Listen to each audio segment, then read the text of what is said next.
தயிரும் கேப்சிகத்தையும் வச்சு சூப்பரான ஒரு டிஷ் தாங்க செய்ய போகிறோம். வாங்க அது எப்படி செய்யலான்றதை பார்க்கலாம்.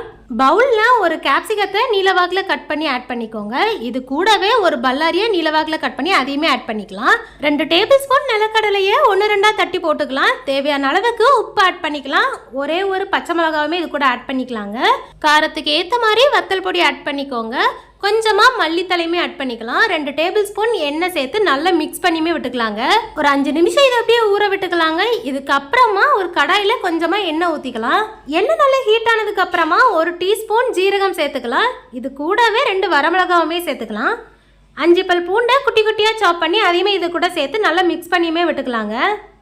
நம்ம ஆல்ரெடி மேக்னேட் பண்ணி வச்சிருக்கிற அந்த கேப்சிகத்தையுமே இது கூட ஆட் பண்ணி நல்லா மிக்ஸ் பண்ணி விட்டுக்கலாங்க. தேவைப்பட்டுச்சுன்னா இது கூட உப்பு ஆட் பண்ணிக்கோங்க. நம்ம இதை ஊற வச்சனாலையும் நம்ம இதை குக் பண்ணும்போது அந்த வெங்காயத்துலேருந்து கொஞ்சமாக தண்ணி வருங்க.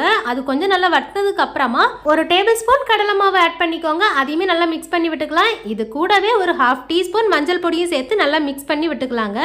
இதுக்கப்புறமா நம்ம 200 கிராம் தயிரை இது கூட ஆட் பண்ணி நல்லா மிக்ஸ் பண்ணிட்டு ஃப்ளேம் ஆஃப் பண்ணிக்கலாம். இது மேலாப்பிலேயே கொஞ்சமாக கொத்தமல்லி போட்டு நல்லா மிக்ஸ் பண்ணி இறக்குறோம் அப்படின்னா சூப்பராக ரெடி ஆயிரும் நம்மளோட கேப்சிகம் தயிர் கிரேவி. இது கூட சப்பாத்தி வச்சு சாப்பிட்டு பாருங்க, டேஸ்ட் வேற லெவலில் இருக்குங்க.